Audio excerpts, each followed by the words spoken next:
오늘 하나님께서 우리에게 주시는 말씀은 요한복음 11장입니다. 요한복음 11장 47절에서 53절까지의 말씀을 제가 받들어 읽겠습니다. 마리아에게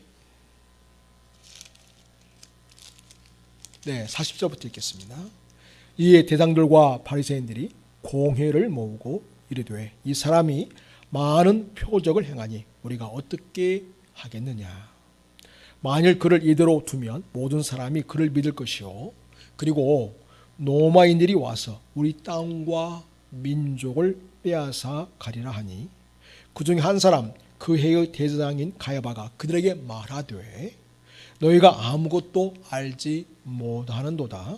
한 사람이 백성을 위하여 죽어서 온 민족이 망하지 않게 되는 것이 너희에게 유익한 줄을 생각하지 아니하는도다 하였으니 이 말은 스스로 함이 아니요 그 해의 대장이므로 예수께서 그 민족을 위하시고 또 그 민족만 위할 뿐 아니라 흩어진 하나님의 자녀를 모아 하나가 되게 하기 위하여 죽으실 것을 미리 말함이러라. 이날부터는 그들이 예수를 죽이려고 모의하니라. 아멘.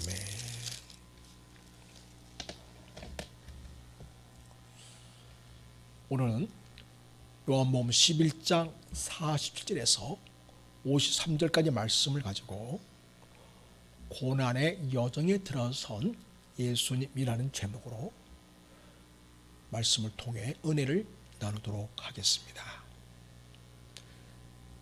성도 여러분, 세상을 바라볼 때 세상이 참 공평한 것처럼 보여집니까? 세상은 공평한 것 같으나 전혀 그렇지 않은 것을 봅니다.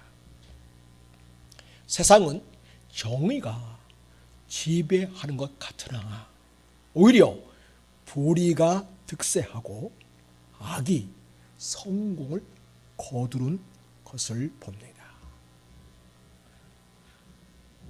그래서인지 구약의 한 선지자는 이런 세상의 모습을 보고서 기운이 빠져버렸습니다. 그리고 깊은 낙심과 좌절의 슬픔을 노래하고 있음을 봅니다. 시편 73편을 보면 아삽의 시가 나오는데요. 이런 시편의 말씀이 있습니다. 하나님이 참으로 이스라엘 중 마음이 정결한 자에게 선을 행하시나 나는 거의 넘어질 뻔하였고 나의 걸음이 미끄러질 뻔하였으니 이는 내가 악인의 형통함을 보고 오만한 자를 질투하였음이로다. 그들은 죽을 때에도 고통이 없고 그 힘이 강건하며 사람들이 당하는 고난이 그들에게는 없고 사람들이 당하는 재앙도 그들에게는 없나니 그러므로 교만이 그들의 목걸이요 강포가 그들의 옷이며 살찜으로 그들의 눈이 솟아나며 그들의 소득은 마음의 소원보다 많으며 그들은 능욕하며 악하게 말하며 그들의 입은 하늘에 두고 그들의 혀는 땅에 두루 다니도다. 그러므로 그의 백성이 이리로 돌아와서 잔에 가득한 물을 다 마시며 말하기를 하나님이 어찌 알랴? 좋은 자에게 지식이 있으랴? 하는도다. 볼지어다 이들은 악인이라도 항상 평안하고 재물은 더욱 불어나도다. 내가 내 마음을 깨끗하게 하며 내 손을 씻어 무죄하다 한 것이 실로 헛되도다. 나는 종일 재난을 당하며 아침마다 징벌을 받았도다. 하나님을 사랑하고 정의를 따라 정직하고 진실하게 살고자 하는 의인은 세상에서 고통을 받고 있고요. 오히려 교만하고 강포를 일삼으며 배를 살찌우는 탐욕으로 가득 차고 거짓되고 불의한 저들은 오히려 모든 일이 잘 되는 것처럼 보이는 이 불공평한 세상, 불공정한 이 세상을 바라보면서 시인이 탄식을 하고 있습니다. 하나님, 이게 도대체 어찌 된 일입니까? 이런 마음을 갖고 하나님 앞에 하소연하는 듯한 그런 시를 하나님 앞에 읊조리고 있음을 보게 됩니다. 성도 여러분, 이러한 세상 속에서 우리는 어떠한 삶을 선택하며 살아야 하겠습니까?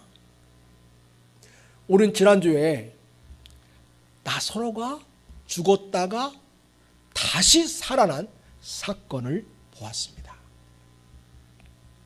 나사로는 예수님 때문에 제2의 인생을 살게 되었습니다. 나사로의 이름의 뜻은요, 하나님의 도우심이다 하는 뜻입니다.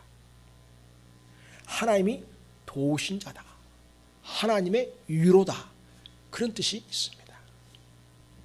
말 그대로 하나님의 도우심으로 하나님이 그를 위로하시고 그를 도와주심으로 병들어 죽게 된 이 나사로, 죽은 지 나흘이나 되어서 벌써 그 나사로의 무덤 밖에는 시체가 썩은 냄새가 펄펄 나고 있었지요.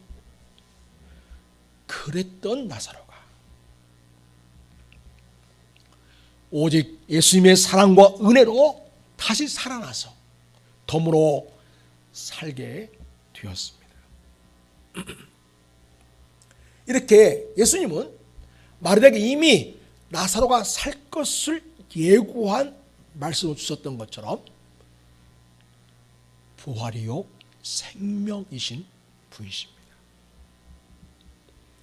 그러나 예수님의 삶은 고난의 여정이었습니다. 나사로가 다시 살아난 생명의 역사가 있는 그 영광스러운 순간에 한편으로는 죽음은 더 죽음의 위협에 놓이게 되는 것을 우리는 오늘 읽은 말씀을 통해서 보게 됩니다. 이것이 세상의 모습입니다. 여러분, 생각해 보십시오. 죽은 지 나흘이나 되어서 이미 시체는 썩어가고 냄새나는 나사로가 예수님이 나오라는 그 한마디에 세마포에 둘들 말린 채로 일어나서 무덤에서 걸어 나오는 장면을 상상만 해도 얼마나 멋지고 아름다운 일입니까? 그렇습니다. 그래서 45절 보면 마리아에게 와서 예수께서 하는 일을 본 많은 유대인이 그를 믿었다. 나사로를 살리신 사건을 통해서 많은 유대인들이 나사로 문상하러 왔다가 이 사건을 보고 예수를 믿게 된 놀라운 일이 일어난 것입니다. 사실 우리 주님이 이러한 사건을 염두에 두고 있었죠. 나사로가 병들어 죽어가고 있다는 소식을 예수님이 신분꾼에게 전해 듣고 이 일을 두고 하신 말씀이 있었습니다. 14절 보면 예수께서 들으시고 이르시되 이 병은 죽을 병이 아니다. 하나님의 영광을 위하며 하나님의 아들이 이로 말미암아 영광을 받게 하려 함이라. 이렇게 주님이 미리 말씀을 하신 적이 있었죠. 또 15절 보면 지금 나소가 병들어 죽게 되었다는 그 정가를 받았지만 이렇게 말씀하셨죠. 내가 거기 있지 아니한 것을 너희를 위하여 기뻐하노니 이는 너희로 믿게 하려 함이라. 그래서 죽어가는 나사로를 방문하지 않고 죽은 지 나흘이 되어서야 이미 장사되어서 시체가 썩어가는 상황 속에서 나사로를 방문했던 것입니다. 그것은 바로 너희를 위하여 기뻐하노니 이는 너희로 믿게 하려 함이라. 그래서 예수 그리스도가 부활이요 생명이시고 우리의 구원자 메시아이심을 믿게 하려고 하는 그런 의도로 주께서 그렇게 일부러 늦게 가셨다는 것을 볼 수 있겠습니다. 얼마나 멋진 일입니까? 얼마나 신나는 일입니까? 우리가 아마 그 현장에 있었다면 우리도 같이 춤추고 노래하며 기뻐하며 그 즐거움을 만끽했었을 것입니다. 그런데 여러분, 이렇게 아름다운 생명의 역사가 있는 그곳에서 그 예수를 방해하는 세력이 또한 거기 있었다는 것입니다. 46절을 보면요, 그 중에 어떤 자는 바리새인들에게 가서 예수께서 하신 일을 알리니라. 바리새인들에게 가가지고 예수님이 죽은 나사로를 살려냈습니다, 이런 얘기를 한 거죠. 예수님을 자랑하려고 했을까요? 그런 좋은 순수한 의도가 아니었고 마치 고자질 하듯이 일러 바치듯이 예수님에 대한 정보를 그들에게 줌으로써 그들이 이러한 예수님에 대하여 대처할 수 있도록 하게 하려고 이야기한 것임을 보게 됩니다. 참 마귀는요, 우리 주님의 정말 선하고 복되고 아름다운 일이 있는 그런 자리에서도 언제나 모사를 꾸며서 결국은 모든 일이 잘못되고 결과적으로 그 일이 실패하게 만들고 심지어는 죽게까지 하는 그러한 일을 만드는 것을 보게 됩니다. 그래서 주님께서는 이미 요한복음 10장에 미리 이야기하셨어요. 도둑이 오는 것은, 이 도둑은 마귀죠. 그리고 그 마귀를 따르는 인생들이라 할 수 있겠습니다.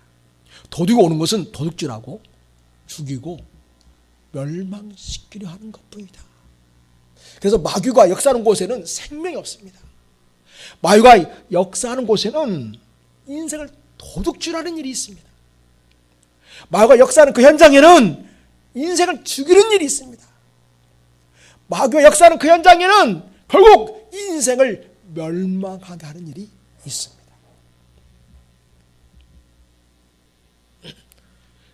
오늘 말씀 11장 40절 보면 예수님이 나사로를 죽은 지 나흘 만에 다시 살아나게 하신 역사를 이루었다, 이 정보를 듣고서 대장들과 바리새인들이 공회를 모읍니다.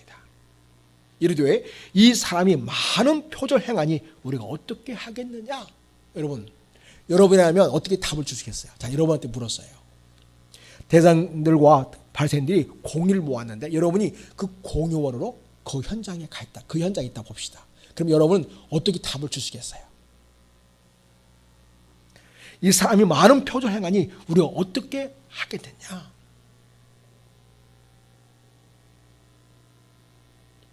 이러한 예수님이라면 당연히 믿어주지 않겠습니까? 적대시하고 예수님에게 해를 끼칠 어떤 음모를 꾸밀 것이 아니라 그 예수님께 엎드리고 무릎을 꿇고 당신은 정말 하나님의 아들이시오, 우리를 구원하실 생명이신 분이십니다, 이래 되지 않겠습니까? 그렇죠, 여러분? 48절. 그를 또 이걸 알고 있었어요. 만일 그를, 예수님을 이대로 두면 모든 사람이 그를 믿을 것이요. 다 예수를 믿게 될 거란 걸 알고 있는 거죠. 근데 그것을 좋게 생각해요? 안 좋게 생각해요? 나쁘게 여기고 있다는 것입니다. 예수님이 유명해지고 사람 예수를 믿게 되는 것이 자기들을 따르자니 하고 결국 자기들에게서 떠나갈 것을 염려하면서 예수님을 자기의 경쟁 상대로 보고 있다는 것입니다. 시기 상대로 보고 있다는 것입니다. 그 다음에 그것을 두려워하고 있습니다. 모든 사람이 예수 믿게 될 것을 두려워하고 있는 걸 보게 됩니다. 자, 그리고 뭐라고 이야기하는 거냐? 48절을 보면 중반에 그리고 로마인들이 와서 우리 땅과 민족을 빼앗아 갈 것이다. 아니, 예수님이 도대체 무슨 그 로마에 대항하여 나쁜 일을 저질렀다고 로마인들이 와서 예수님 때문에 내가 너희들의 땅과 민족을 빼앗아가겠다 이렇게 하겠습니까? 빼앗아 앞으로 갈 것이 아니라 사실 이미 다 빼앗긴 상태죠. 이미 그 당시에는 이 팔레스타인 전 지역이 로마의 지배에 있었던 것입니다. 그래서 로마 황제의 그 권세하에 복종해야 되는 상황에 이미 놓여 살고 있었습니다. 그런데 오늘 예수님이 나사로를 살리신 이 생명이신 주님께 대하여 그 예수님 때문에 로마인들이 와서 우리 땅과 민족을 빼앗아 갈 것이라고 하는,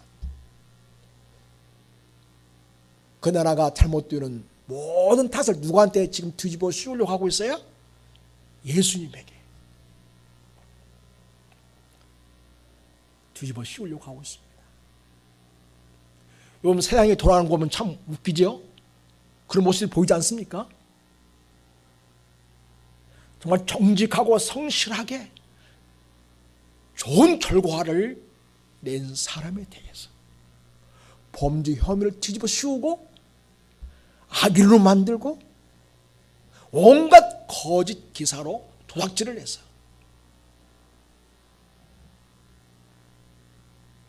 나쁜 사람을 만들어버리고 그리고 권력을 취득하려는 무리들이 있음을 봅니다. 이게 바로 참 나쁜 세상입니다. 그러니까 사단이 이 대장들과 바리새인들, 공의원들을 통해서 하고자 하는 이 나쁜 음모의 일들이 사실 우리나라 정치 현실에도 있고요. 또 개개인 간의 많은 관계 속에서도 있음을 보게 됩니다. 그들은, 대상과 공의원들은 민족을 로마로부터 지켜야 한다는 명분을 내세워서 예수님을 죽이려고 하고 있습니다. 나사로를 살려내신 생명이신 예수님을 죽이려는 음모를 꾸미고 있습니다. 그 중에 49절 봅시다. 그 중에 한 사람, 그 해의 대장인 가야바가 그들에게 말하되 너희가 아무것도 알지 못하도다 하면서 일장 연설을 합니다. 그의 대상인 가야바 그랬잖아요. 그 당시에는 대상이 둘이 있게 되었습니다. 하나는 여기 나오는 가야바라는 사람입니다. 이 사람은 그 이전의 대상인 안나스의 사유입니다. 그래서 장인어른이 이전의 대상이었고요. 지금 살아 있습니다. 그리고 가야바가 지금 현직 대상 역할을 하고 있습니다. 그러니까 장인어른과 사유가 종교적인 실권을 쥐고 모든 권한을 행사하고 있음을 보게 됩니다.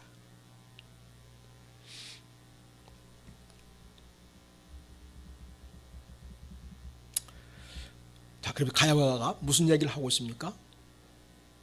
50절 봅시다. 한 사람이 50절 한 사람이 백성을 위하여 죽어서 온 민족이 망하지 않게 되는 것이 너에게 유익한 줄 생각하지 아니하노다 하였으니. 한 사람 누구일까요? 예수님. 예수님을 백성을 위하여 죽이자는 거예요. 온 민족이 망하지 않게 되는 것이 너에게 유익하지 않느냐, 이렇게 얘기하고 있다는 것입니다. 그래서 예수님을 죽일 명분을 백성을 위한다는 명목으로 삼고 있다는 것입니다. 또 예수님을 죽이는 명분을 온 민족이 망하지 않게 해야 한다고 하는, 마치 민족을 위하고 너무나부터 나라를 지키려는 일이 되는 것이냐, 그렇게 사람들을 현혹시켜서 자기의 정치적 야망, 술수, 음모를 꾸미고 그것을 이루려고 하는 것을 보게 됩니다. 그래서 53절부터는 이렇게 말하고 있습니다. 이날부터는 그들이 예수를 죽이려고 모의하니라. 이제부터는 본격적으로 예수를 어떻게 하면 죽일 수 있을까? 그런 모의를 대장들과 고용원들이 골몰하기 시작했다는 것입니다. 참 나쁜 사람들이죠. 선하디 선한 예수님을, 죽어서 썩은 냄새나는 나사로를 살리신 그 예수님을 사람들이 믿지 못하게 하려고 예수님 죽일 음모를 꾸미고 있다는 것입니다. 또 자기 백성들을 위한다는 명목으로, 나라를 너무 압제에서부터 지킨다는 명목으로, 그런 명분으로 예수님을 죽일 이유를 찾고 있음을 봅니다.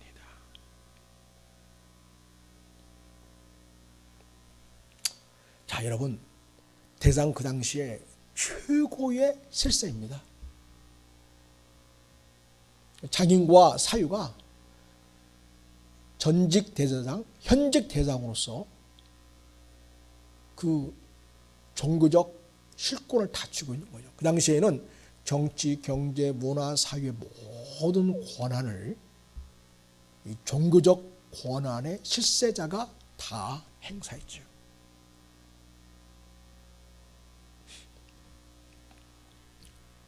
그래서 가야바는 예수님을 죽이자는 거예요. 그렇지만 여러분, 가야바가 그 말을 자기 생각으로 자기 입으로 하는 것 같지만 이 악한 그의 음모와 그리고 악한 그의 생각을 오히려 뒤집어서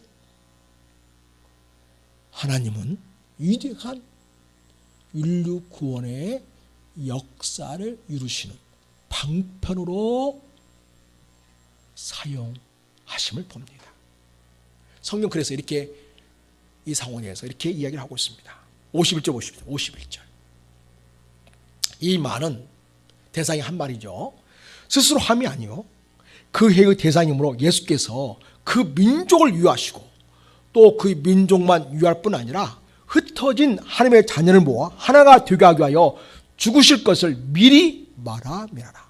그러니까 여기 가야바는 오로지 예수님 어떻게 하면 죽일까. 그래서 정치적이고 그리고 종교적인 실권을 자기가 계속 유지하면서 자기 권세를 누릴 것인가, 자기 권세를 누릴 목적으로 예수님을 제거할 음모를 꾸미려고 하는 거죠. 그래서 지금 예수님을 죽여서 백성을 위하고 온 민족이 망하지 않게 해야 된다고 하는 생각으로 말을 했죠. 그렇지만 하나님은 그 말을 오히려 이용하셔서 그 민족을 위하시고 예수님이 그 민족을 위한 죽음으로 또 흩어진 하나님의 자녀를 모아 하나가 되게 하는 인류 구원의 역사를 이루시는 그런 사건으로 만드실 것을 하나님이 천명하고 있습니다.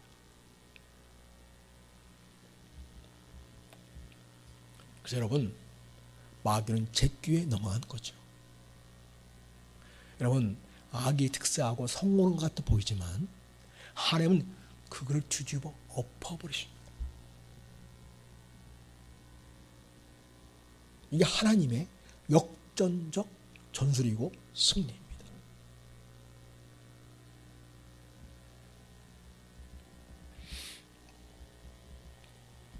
그럼 우리는 기억해야 됩니다. 우리가 믿음을 지키고 예수님을 따라 진실되게 정직으로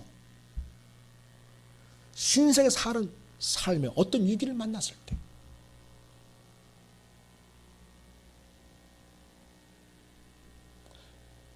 하나님은 그 모든 상황을 결국은 뒤집어서 하나님의 위대한 승리를 경험케 하는 방편으로 사용하신다는 것을 기억하고 어떤 상황에서든지 낙심하거나 좌절해서는 안 됩니다.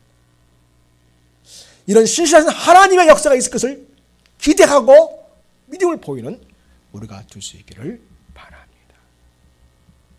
여러분, 이미 요한복음 10장에서는 네가 당신이 도대체 누구냐 하면서 예수님에 대해 의구심을 가질 때 나와 아버지는 하나이라 그랬죠. 실제로 그렇지 않습니까? 우리 예수님은 하늘에서 오신 분이잖아요. 하나님의 유일한 아들이신 독생자이신 분이시잖아요. 그러니까 그 본성이 뭐예요? 단순한 사람으로 그치는 게 아니라 본성이 원래 하나님이신 거죠. 그래서 나와 아버지는 하나라고 얘기하는 거죠. 그때에 유대인들이 다시 돌을 들어 치려 하고 있다는 걸 보게 됩니다.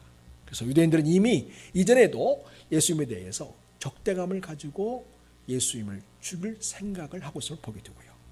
이제는 아예 공의라고 하는 공의의 석상에서 노골적으로 앞으로의 방향은 어떻게 해서든 예수를 죽이는 것이다. 그것이 백성을 위한 일이고 민족을 위한 일이다. 이렇게 하면서 그 명분하에서 예수님께 적개심을 가지고 대하는 것을 보게 됩니다.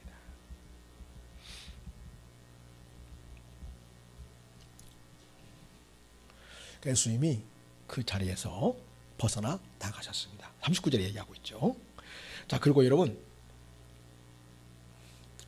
57절을 보면 대장로가 바리새인들이 누구든지 예수 있는 곳을 알거든 신고하여 잡게 하라 하였습니다. 자, 6월절이 이제 돌아옵니다.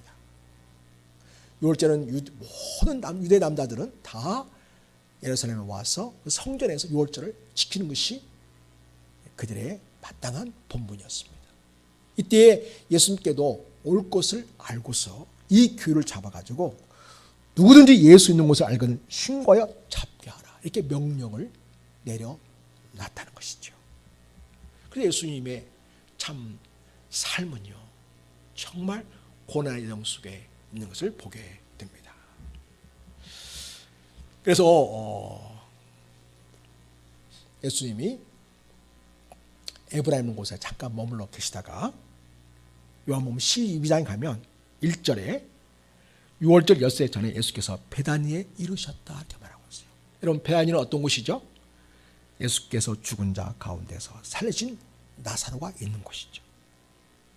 거기서 예수를 위하여 잔치할세 마르다는 일을 하고 나사로는 예수와 함께 앉은 자 중에 있더라. 그래서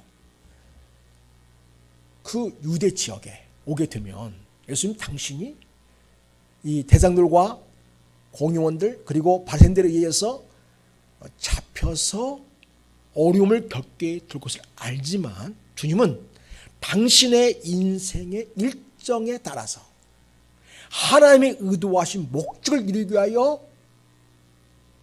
다시 유대 지역 베다니로 들어온 것을 보게 됩니다. 그리고 여러분, 이 종교 지도하는 자들이 얼마나 악한지, 예수님만 잡아가지고 죽이려고 하는 게 아니라 예수님께서 살려냈던 그 나사로까지도 죽일 모의를 했다는 것입니다. 자, 12장 10절 보면 대상들이 나사로까지 죽이려고 모의하니, 나사로 때문에 많은 유대인들이 가서 예수를 믿음이라. 그래서 많은 사람이 예수를 믿게 한 원인 제공자인 나사로도 죽이려는 음모를 지금 가지고 있다는 것입니다.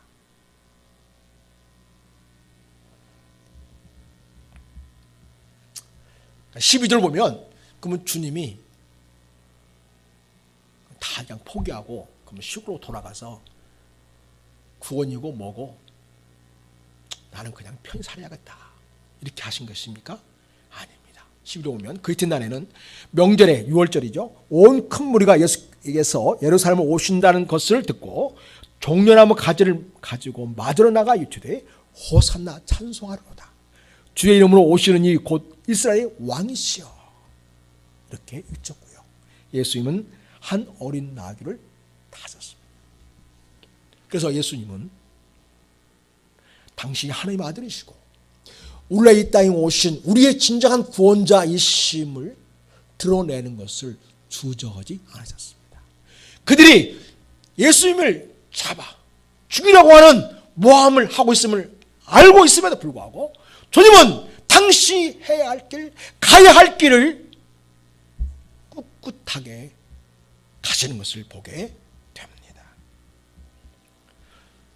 요한복음 12장 23절 보면 예수께서 대답하여 이르시되 인자가 영광을 얻을 때가 와도다 이렇게 말씀하시면서 영광을 얻을 때라는 것은 바로 예수님 십자가에서 죽으실 때를 영광을 얻을 때라고 표현하고 있음을 보게 됩니다.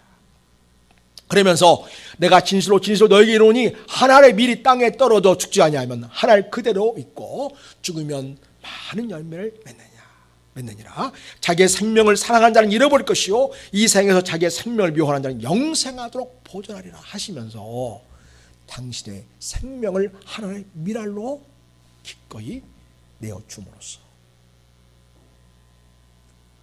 구원받아야 할 수많은 하나님의 자녀들을 살리고 그들을 구원하여 하나님 나라에 드리는데 자기 생명을 던지겠다고 하는 각오가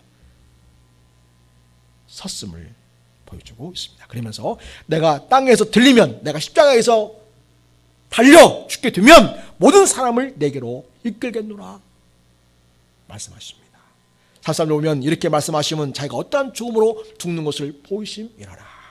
자 여러분, 그리고 요한복음 13장 1절에는 이렇게 말합니다.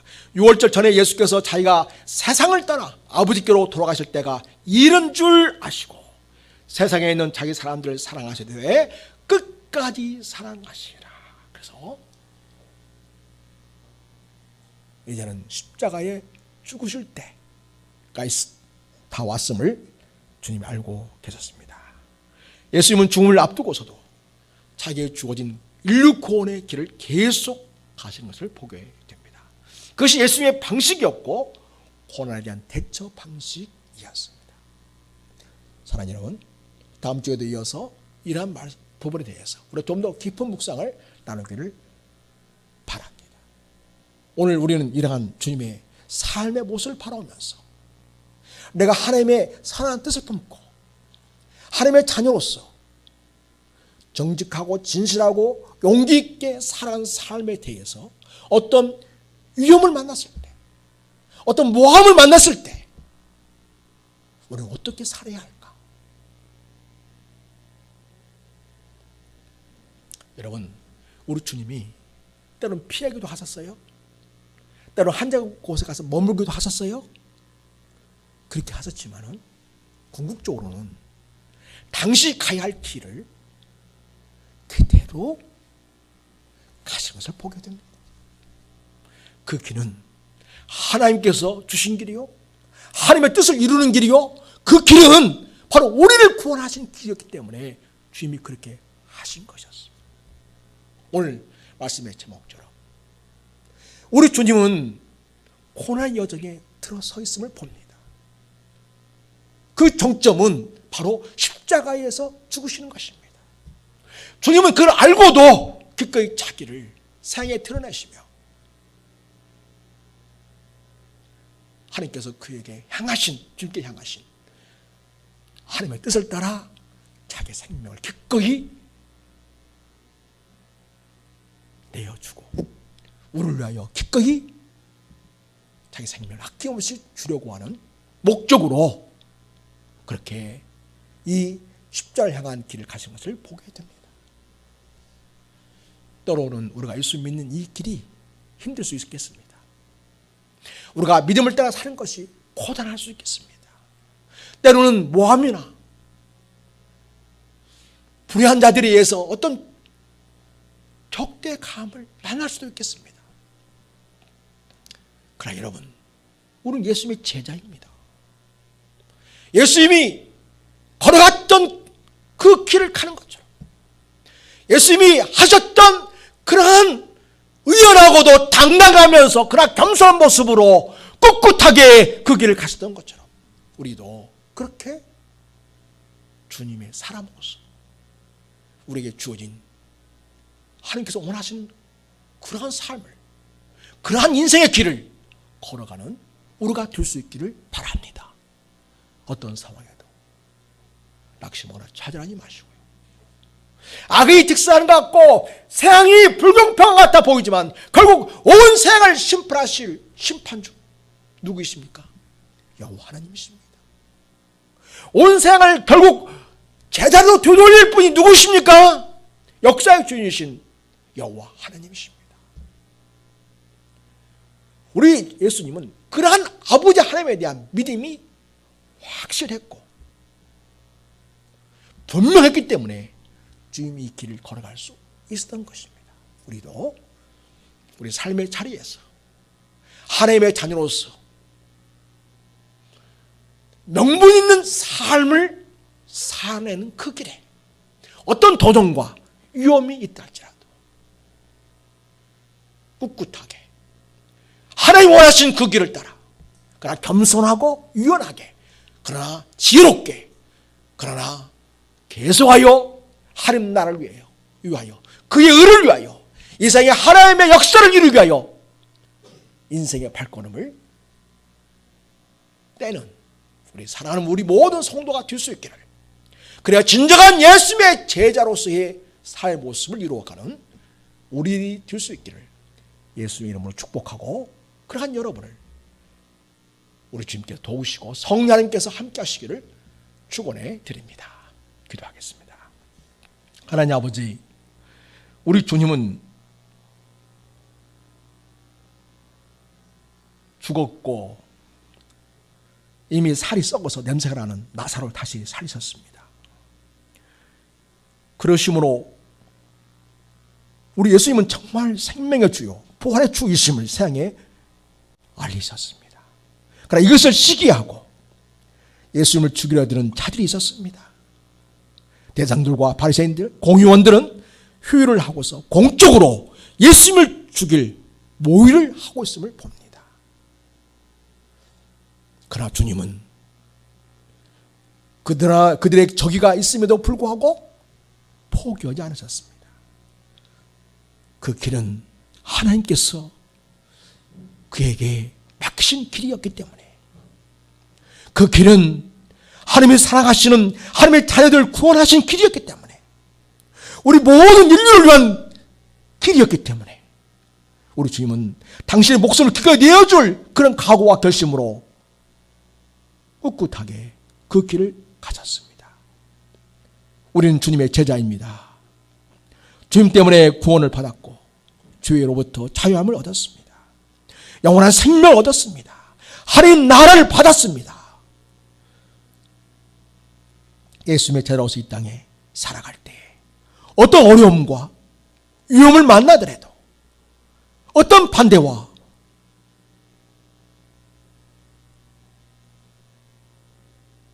그리고 적대감을 경험할지라도 결국 낙심하거나 좌절하거나 실망하지 아니하고 다시금 우리 함께 하시는 우리 주님 붙들고 우리 주 안에 거하시는 성령을 의지하고 성령 충만한 가운데 오늘 우리에게 주어진 예수 제자로서의 길을 기꺼이 걸어나갈 수 있는 믿음의 장부가 되게 하옵시고 주님의 제자로서의 삶을 이루어가게 하옵소서. 그러나 우리 사랑하는 성도들에게 성령 하나님 붙들어 주시고 마음에 큰 위로와 평안을 주시옵시고 권능을 주시옵시고 능력과 지혜를 더하시며 믿음을 더하셔서 예수 제자로서의 삶을 당당하게 이루어가는 삶을 살아내게 하옵소서. 우리 진정한 구원자 되신 생명이요 부활이신 예수님의 이름으로 축복하옵고 기도드립니다. 아멘.